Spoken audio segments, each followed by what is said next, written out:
Shalawama, I'm Dr. Yasapa from Zion Law School. Welcome, welcome, welcome. This is the next episode of Astrotheology. Astrotheology. And I want to say tomorrow, I'm going to do a video that is supposed to debunk astrotheology, okay? So I'm going to show something that's going to say that astrotheology is not true, right? That the people who are asserting this are wrong. So I found some stuff and I'm going to show it. And I just want to say that up front so that you all can hear it.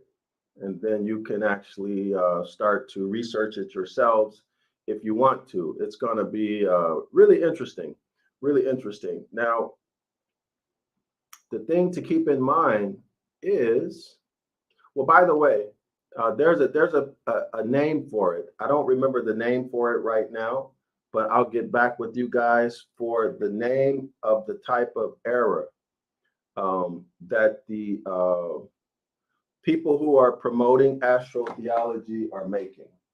Okay, so I'm going to get that info to you guys tomorrow. All right. So let me give it a few minutes, let a few people come in, and then we'll get started. Again, I'm Dr. Yasapa from Zion Law School. Okay, be sure y'all subscribe to the 101 Ancient Ibaryath course on zionlawschool.org. As a matter of fact, let me share the screen. So go ahead and subscribe to this if you haven't already. And I want to say thank you to everyone who has subscribed already. I appreciate it. This is our heritage, and you are taking some right and powerful steps by subscribing to the 101 Ancient Ibaryath course. It's going to help you return to the Most High. All right. So let's give it a few minutes. Let me check the stream. Give me 1 second. Let me check the stream to make sure you guys can hear me. One moment. So like and share the video. Let your friends know that we are live right now. And then we're going to begin. Okay. We are live right now. And we are about to begin. So let me check to see if I have sound. Is there sound? Mic check, mic check. Let's see. So, mic check. All right, so we have sound. So I'm going to give it a few minutes, give people a chance to come in, and then we will get started with, again, this is Astrotheology. We are reading from a book titled called The Devil's Pulpit. This book was compiled in 1857. Okay. The book content comes from a series of astrotheological sermons that the Reverend Robert Taylor, his credential is BA, gave. I guess that's a Bachelor of Arts. I'm not sure what those credentials BA meant at that time. But he gave these lectures, I think it was in the early 1800s. And then, after a while, the Black priesthood or the dark priesthood, secret society members had him arrested, put in jail, and they called him a devil because he told the secret society secrets, which is that Christianity tells the story of the sun moving through the constellations in the heavens. Okay, that's what astrotheology is. Okay, and to make his case, he uses linguistics or philology. Okay, linguistics, etymology. He uses historical facts, specifically writings of the church fathers themselves, who say that certain verses or topics are astronomical, and he shows and quotes those writings. Okay, so that's what he's using, science. All right, and he also uses other historical facts, for example, showing the origin of the New Testament. So in review, according to the author here, and these are the author's opinions, not mine. According to the author, the Gospels were first written in Egypt, ancient Egypt, in Alexandria. The Gospels were first written in ancient Egypt, Alexandria. They were then translated into Latin. The Gospels were originally written, according to the author, because they wanted to tell a story about the travel of the sun through the 12 zodiac signs, okay, the constellations in the heavens. And so they wrote it, right? It's just a story according to them, okay? It was then translated into Latin. So this is really, really important. If you all know anything about the New Testament, this story is critically important. If you don't understand why I'm repeating it again, then you may not know the significance or realize the significance of this story.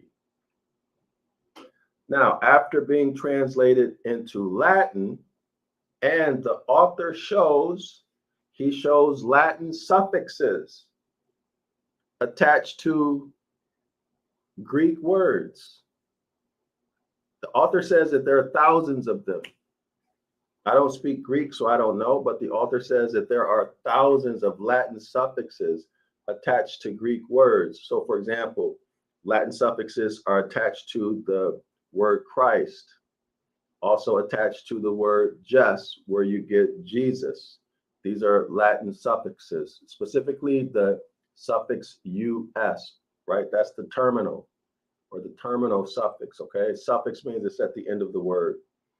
But anyway, now this is, remember, he gave these lectures in the early 1800s, the 18 teens, 1820s, 1830s, somewhere around there, okay? Now, so that could only be because the documents were first written in Latin, okay? So let me rephrase that. Initially, first Coptic Egyptian, okay? Second Latin. From Latin, they were taken, the documents, the Gospels were taken up into Europe. The Visigoths, and I believe it was the Goths. Go back and check it in the videos, okay? That was in the first or second video that we did. First, second, or third video we did. The Gospels written in Latin were taken into Europe. And the Goths, and I think it's the Goths and the Vandals, I believe it was, they got a hold of them. They made significant changes to them, okay? But somewhere in the middle of all of that, the Gospels were translated into Greek, okay? They were translated into Koine Greek. I believe that's correct, Koine Greek. And the reason, according to the author, that they were translated into Greek was to add mysticism. So anytime you add mysticism to something, it makes it confusing, and that will get people's attention, right? They'll start trying to figure it out.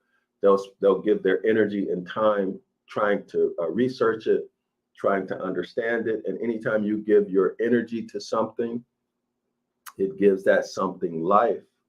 All right, it gives that something life. So that's what happened with that. All right, so here we are. So what are the issues? The issues with astrotheology, at least from my point of view.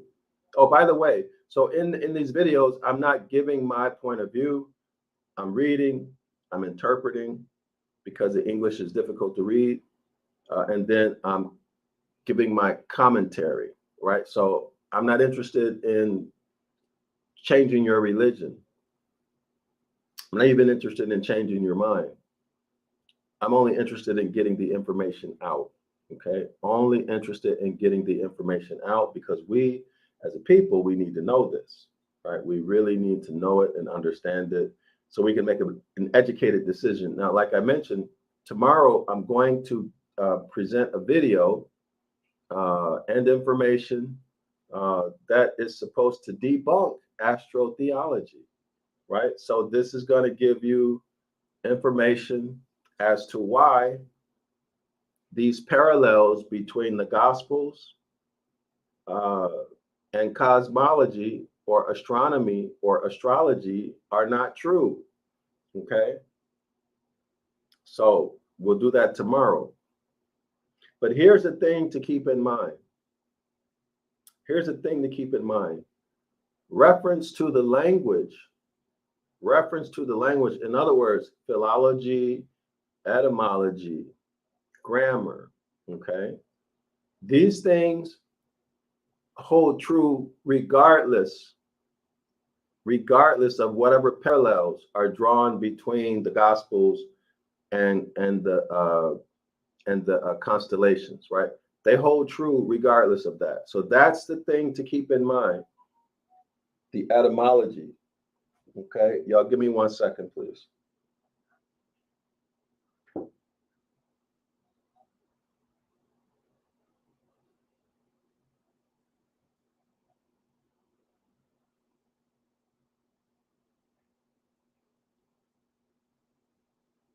Give me 1 second, y'all, and then we'll get going with the video. In fact, let me share the book. Let me share that real quick. So I think we've done enough of a summary and introduction for tomorrow. Okay, then we can get started. Let me just get the book ready. All right, let's get this together. And then we can get started. 1 second.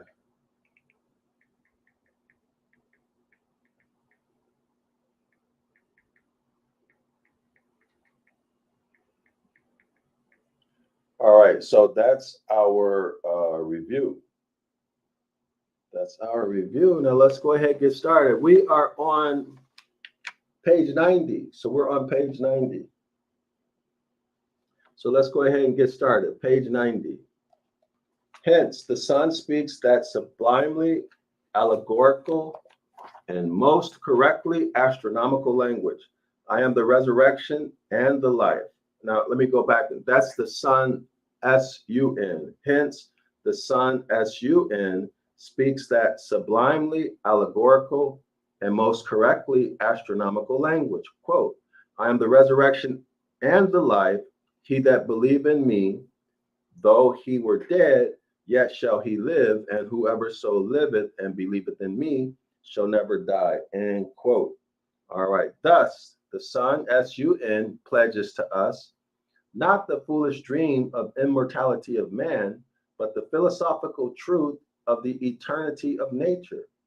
And so exactly is the astronomical truth observed, that is, just exactly, nay, to the moment when Lazarus has been 4 days dead, and we see the Greek text there, that is, hath the 4th day, that is, when the year has stood at the winter solstice, during which JC, that is the sun, S-U-N, abode till in the same place where he was, that is, on the morning of Christmas Day.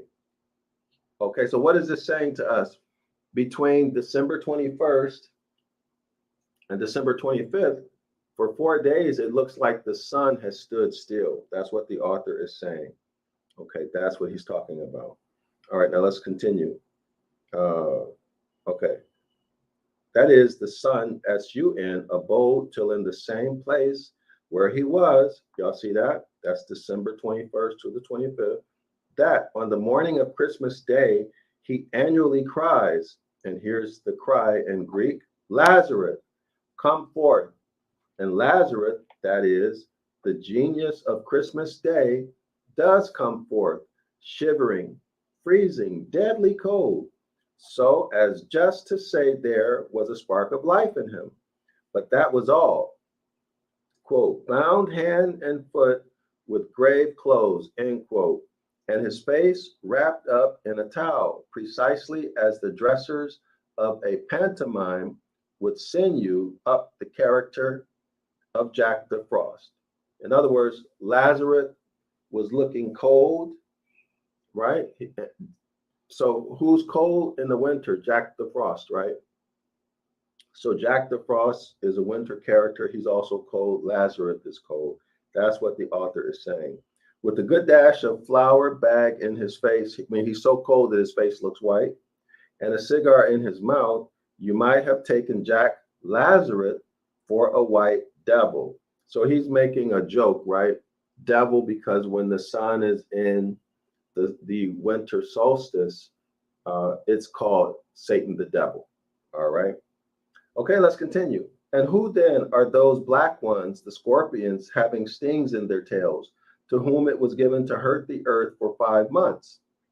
But the allegorical genii of the Scorpio of October, followed by the 4 wintry months of November, December, January, and February, all under the influence of Abaddon, the king of the bottomless pit, that is, of that part of the earth's surface which, being turned from the sun, looks relatively downward toward the regions of infinite space, which literally and really is a bottomless pit, boundless, bottomless, measureless, infinite. And what are the 7 churches but the 7 remaining summer months, answering most strictly and literally in their very names and allegorical moral characters to their physical antitypes in the 7 summer signs of the zodiac? All right, so that's our summary from yesterday. All right, so now let's go on. So y'all will remember the 7 churches and the candlesticks, right? The 7 golden candlesticks. So we will begin today's topic on page 94. Page 94. All right, so here we go. Page 94. Today's topic reads, quote, the one, end quote, says the astronomical hierophant, quote, is from Mount Sinai, which girdeth to bondage and answereth to Jerusalem, which now is and is in bondage with her children, end quote. That is the vernal equinox. That is the vernal equinox when that point was in Taurus. Taurus the bull was the time for putting the ox to the plow. And during the rain, that's Reign, and during the reign, both of that constellation and the succeeding Gemini, her children, mankind are under the covenant of works, and there can be no cessation of the labors of husbandry. Husbandry is agriculture, right? Animal care and all that, farming type of lifestyle. But the covenant of grace, which is introduced by the fruitful mother of August, is Eleutheria, that is Liber, free, Bacchus, the covenant of enjoyment, with the full ripened grapes are to be put into the agony or wine press in the garden, and to sweat out their precious blood into the cup of fierceness of the fury of the wrath of Almighty, and all the ungodly of the earth shall drink it. So that's one quote. Now, Bacchus is also involved in the wine that is drunk, okay, on, forgot the name of the Christian holiday. But go back in the earlier chapters of this book, earlier pages of the book, and you all will see that, okay? You'll see about Bacchus. Let's continue. All the ungodly of the earth, meaning nothing more than all the months, October, November, December, January, and February. Okay, so the author is telling us that oh, wow. Okay, sorry about that, y'all. Let me get the pages right for y'all. Here we are.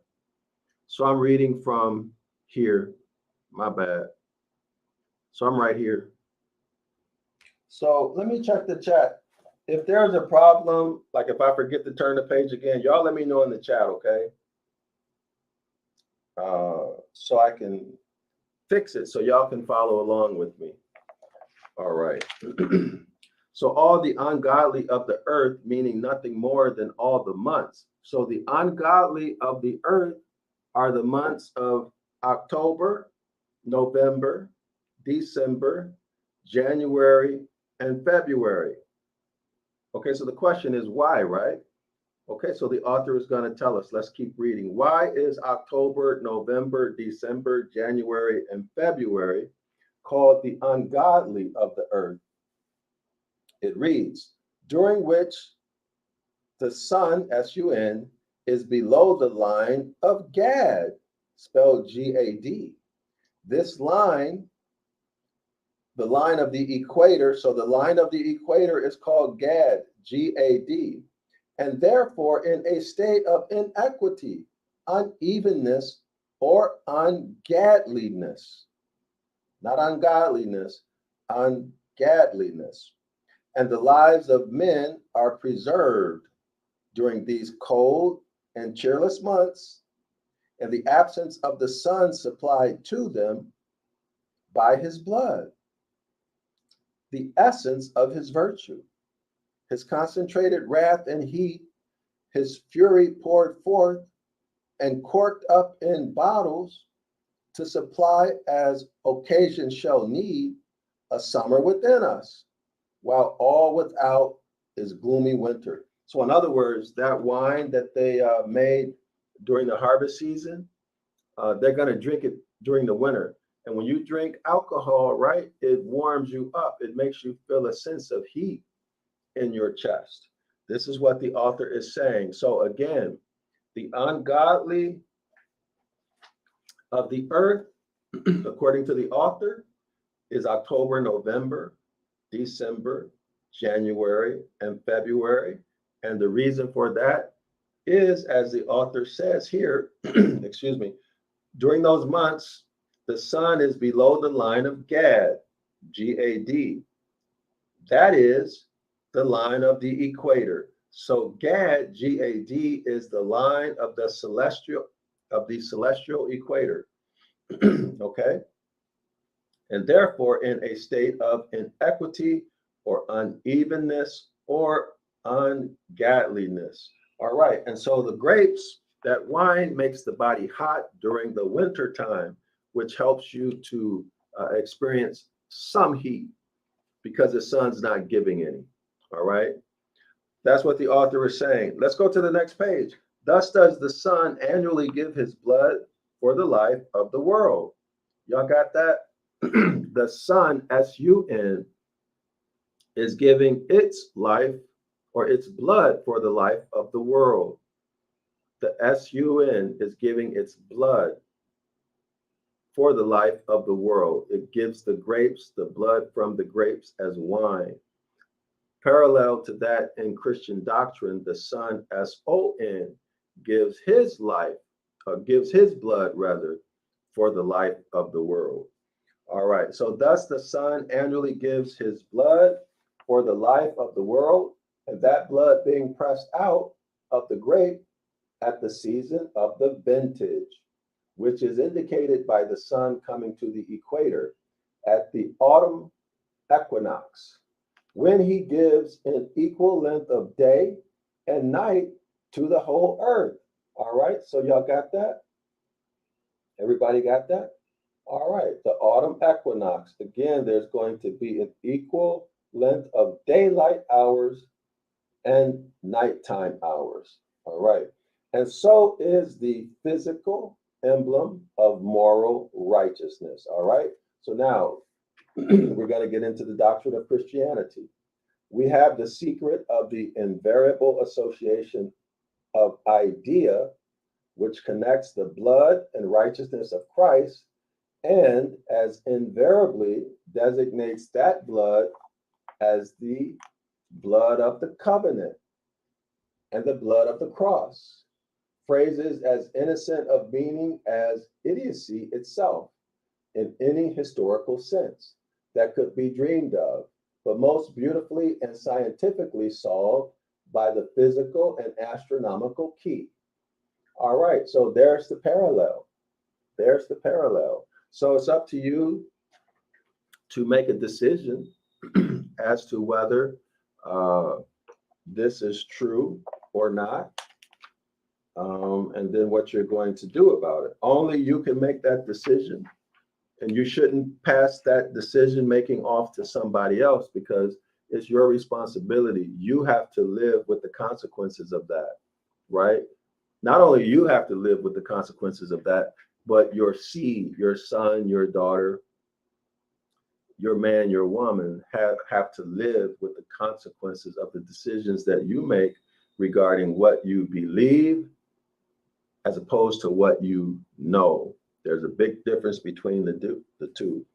All right, let's continue. The blood of the grape, which has been ripened by heat of the sun, and is to be pressed out at the time when the sun, S-U-N, crosses or is crucified upon the line of righteousness. The equator is therefore by meton, let me repeat that, metonami,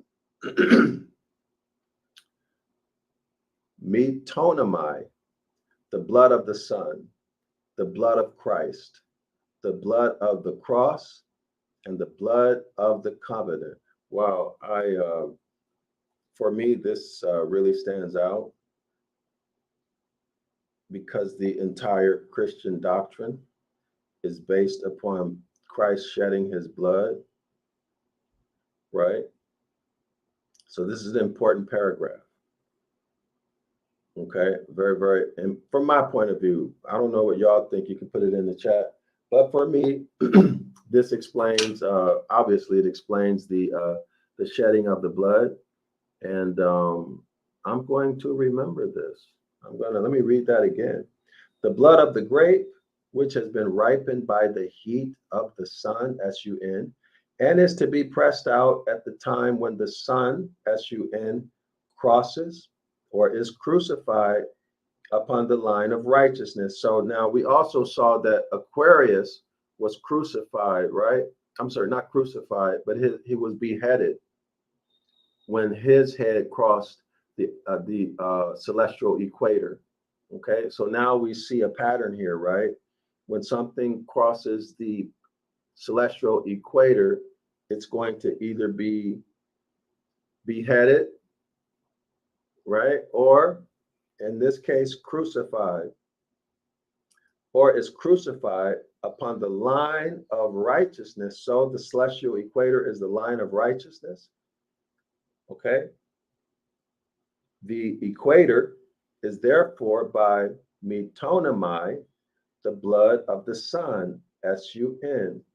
All right, so the equator, therefore, by metonami is the blood of the S-U-N sun, the blood of Christ, the blood of the cross, and the blood of the covenant. That's the new covenant, right? Okay, so let's continue. And thus, the frightful story of the crucifixion is but an allegory of the process of vintage. Okay, so the process of the story of the crucifixion, is only the story of how wine is made in the fall. This is what the author is saying. Okay, so is this real? Y'all believe it? Do you believe it? Put it in the chat if this sounds like it's real to you. Next paragraph. And when Jesus therefore had tasted the vinegar, he said, "It is finished." And he bowed his head and gave up the ghost. John 14, meaning nothing more than that when the sour or thinner wine comes out of the press, which it does after the virtue of the grape is mainly drawn off. The fruit has sunk down in the press, the spirit evaporates, the vintner dipping his finger in the liquid and licking it perceives from its thinness and acidity that all the virtue is extracted and it is finished. The process is over. The life of the grape is gone. Excuse me. And anything more that you can draw off by tapping the press will be mere blood and water. And here, sirs, do I present you types of the self-same heliolatrious allegory, constituting the basis of the story of the Indian idol Krishna, existing in written documents in the Sanskrit tongue more than 1,500 years before it became the curse of our Western world under the name of Christianity. Wow, y'all hear that? Excuse me. All right, so Krishna, all right, Sanskrit tongue, 1,500 years before it became the curse of the Western world. So, from the author's opinion, Christianity is a curse of the Western world. What do y'all think about that? All right. But I trust we are living to see the day of an end to that curse, for curse it has in all ages been heavier than any, and then altogether that ever afflicted the condition, outraged the reason, and destroyed the virtue of men. I have raised the devil, raised him, I hope, above the power of our aristocratic priest, to found the aristocrat a lie. In other words, the aristocrats have been determined to be liars, which they all call gospel. Okay, so he's saying the gospel is a lie. All right, so let's continue. I have, I hope, swept out the filthy stable of Bethlehem and purified your hearts and minds from all respect of a religion which you see with your own eyes, never did and never will find an advocate or a defender of competent learning and talent to undertake its defense, where truth and science may have fair play to plant their battery against it. Kept up indeed it is, and kept up it will be, as any other piece of villainy would, so long as the multitude can be maddened and be fooled out of their reason into that sneaking poverty of soul that would lay its neck in the mire for kings and priests to tread on. And thus, with millions a year wrong from the folly and fanaticism of a priest-ridden people, see we the pride, pomp, and circumstance that can be attached to nonsense that childhood itself would be ashamed of. But there's quite a bit in this paragraph. So the author is saying that by the filthy stable, he's saying he cleaned up the filthy stable of Bethlehem. He's talking about the scene when the Christ figure was born. Okay, right? Remember, the stable would have been filthy and smelly. All right. And he's also saying basically that the only way that they can keep fooling the people is by keeping the people ignorant, right? That's the only way people can continue to believe in Christianity. Anyway, so that's going to conclude today's presentation of the Devil's Pulpit. I want to say thanks to everyone who spent their time here today. Much appreciated. And we'll see you in the next video. Shalom.